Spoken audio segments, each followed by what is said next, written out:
Aujourd'hui, on va parler de qualité. Oui, toi, je te parle de qualité. Parce que toi qui es timide, tu as acquis certaines qualités exceptionnelles. Oui, je te le dis, exceptionnelles. Cette qualité que tu as acquis grâce à la timidité. Bonjour tout le monde, j'espère que tu vas bien, enfin que vous allez bien surtout. Moi je vais très bien. Aujourd'hui je voulais absolument te filmer une vidéo. Malheureusement je la filme un peu la nuit. À la fin de cette vidéo, je vais te donner un exercice à faire. Alors attends bien la fin, il est assez intéressant cet exercice.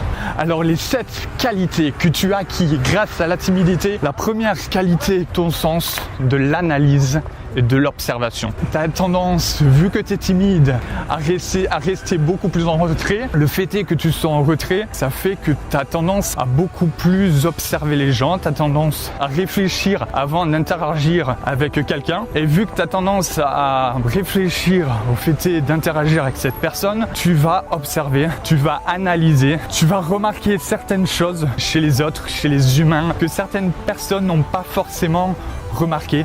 Pour moi en tout cas c'est totalement à 100% une qualité. Même si demain tu te dis je suis trop analyste, je suis trop observateur, peut-être que oui effectivement, peut-être que tu vas passer beaucoup moins à l'action, mais l'avantage y est que si tu te fais un travail sur toi, tu garderas cette qualité tout en ayant par exemple le pouvoir de l'action. Et la deuxième qualité, elle est aussi très bien, c'est le fait d'être beaucoup plus serviable que la moyenne. Ça veut dire que tu auras tendance à rendre beaucoup plus service aux gens, à te mettre en cadre pour faire plaisir à certaines personnes. Le désavantage, c'est que souvent quand on est timide, on aura ces qualités effectivement, sauf qu'on les aura des fois exagérées. On aura tendance à mal pouvoir dire non à certaines personnes. On voudra trop rendre service. La troisième qualité, c'est l'empathie. C'est le fait que comme tu analyses beaucoup plus les gens, comme tu observes beaucoup plus les gens, tu les comprends beaucoup mieux que la moyenne. Ça veut dire que tu vas pouvoir beaucoup plus comprendre les émotions de quelqu'un, tu vas beaucoup plus comprendre la tristesse de quelqu'un. Et c'est une qualité que je te dis exceptionnelle, c'est tu le vois, il y a certaines personnes qui n'ont pas trop ce talent et qui vont commencer dès que tu vas parler d'émotions, dès que tu vas parler de toi, de situations personnelles, etc. Ils vont avoir tendance à pas pouvoir comprendre la situation, te parler en ricanant ou te rabaissant, etc. Et c'est pour ça que c'est une qualité exceptionnelle que tu as et que d'autres n'ont pas forcément autant que toi. Moi, je sais que par exemple, j'ai tellement d'empathie pour certaines situations parce qu'il y a certaines situations où je n'ai pas forcément de l'empathie parce que nous ne sommes pas parfaits et nous ne comprenons pas tout. Et quand on fait du développement personnel, c'est surtout pour s'améliorer, pour faire en sorte d'être beaucoup mieux en fait, d'avoir beaucoup plus de qualité, d'ouvrir nos sens, de nous ouvrir tout court quoi, en fait. Et moi je sais que j'ai tellement d'empathie que des fois je me mets dans des états où j'ai tendance à ressentir tellement les émotions de quelqu'un, à tellement les sentir que j'ai l'impression carrément de vivre ce que la personne vit. Alors oui, effectivement, c'est une qualité, sauf que comme moi, comme j'ai l'empathie un peu mouillée, il faudrait que j'arrive et que je vais réussir à faire en sorte que j'ai de l'empathie beaucoup plus sèche, où j'ai tendance à comprendre les gens sans forcément que ça m'influence dans mon comportement.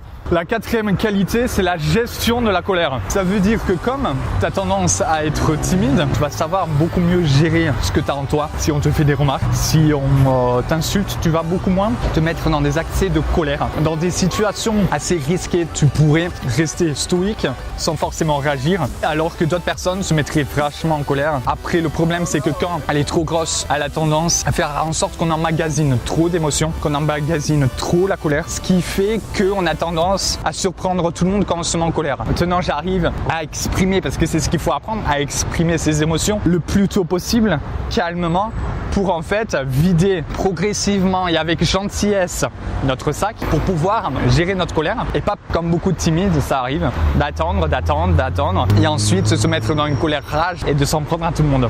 La cinquième qualité, c'est être humble. Alors il y a beaucoup de timides qui ont tendance, dès qu'ils font quelque chose, ils vont pas être prétentieux, ils vont pas se mettre en avant, etc. Et ça, c'est une super qualité aussi. On est humble certes, mais comme on est timide, on n'a souvent pas confiance en soi. Alors forcément, c'est normal d'être humble vu que tu te dévalorises sans cesse. Après, quand on a confiance en nous, on aura tendance soi-même à être fier de ce qu'on fait tout en étant très humble. alors que le timide, il est très humble, mais c'est surtout acquis parce qu'il n'a pas confiance en lui. La 6e qualité qui est aussi exceptionnelle, c'est être pacifique. C'est-à-dire être pacifique, c'est en gros chercher à faire en sorte qu'on n'aille pas dans les conflits. Faire en sorte qu'on aura tendance à chercher une manière à éviter un conflit, à pas blesser quelqu'un. Après, on aura tendance, comme d'habitude, à être tellement pacifique qu'au final, on va se mettre tellement en retrait qu'on n'arrivera pas à s'affirmer, à dire non, parce que forcément, quand on a confiance en nous, c'est savoir assumer le fait de gêner quelqu'un tout en s'aimant. Parce que bien entendu, si tu as confiance en toi, tu es obligé de gêner quelqu'un. Toutes les personnes qui sont admirées dans le monde, c'est les personnes qui sont les plus aimées alors qu'ils sont les plus détestées en même temps. Et c'est ça le paradoxe. C'est en fait, il faut forcément gêner une partie des gens en s'assumant et en ayant confiance en nous. La 7e qualité, qui est aussi super, c'est la qualité de ne pas être inconscient des risques. Ça veut dire qu'on a tendance à être beaucoup plus observateur et à analyser les situations, à ne pas être inconscient. Ça veut dire ne pas prendre des risques dangereux et qui peuvent te coûter très cher. C'est ça l'avantage. Après, comme d'habitude, si tu gères trop les risques, si tu analyses trop les risques et que tu te mets trop en retrait, forcément, ça va mal aller si tu veux être moins timide et avoir confiance en toi, parce que la confiance, c'est surtout prendre des risques. C'est obligatoire. Si tu veux avoir confiance en toi, je te le dis clairement, il faut que tu prennes des risques. Et toutes ces qualités, elles sont vraiment, vraiment admirables. C'est ça qui est super, c'est que quand on est timide, on acquiert beaucoup de qualités. On ne s'en rend pas compte parce qu'on est timide, on n'a pas forcément confiance en nous et on se dit qu'on n'a pas énormément de qualités. Peut-être, je ne sais pas si c'était arrivé. Moi, je sais qu'à une époque, j'avais pas l'impression d'avoir beaucoup de qualités. Et c'est pour ça que comme j'avais pas l'impression d'avoir beaucoup de qualités, j'ai commencé à faire des exercices.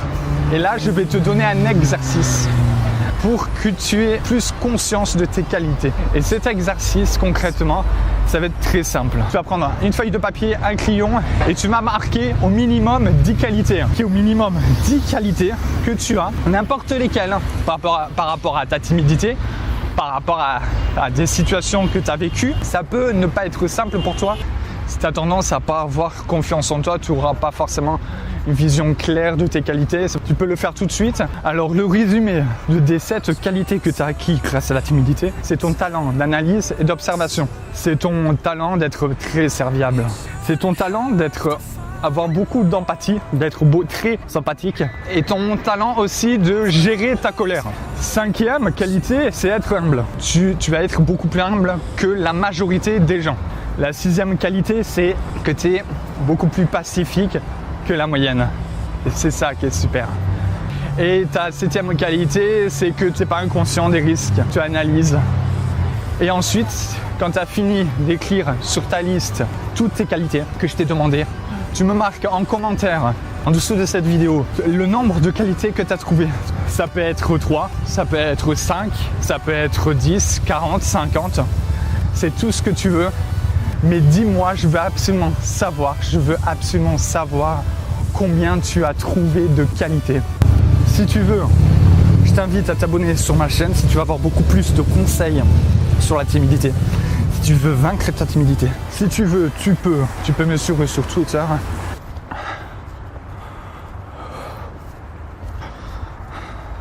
Maintenant, je te le dis, sois toi-même, sois la vie que tu veux incarner, prends des risques et confiance en toi. À plus.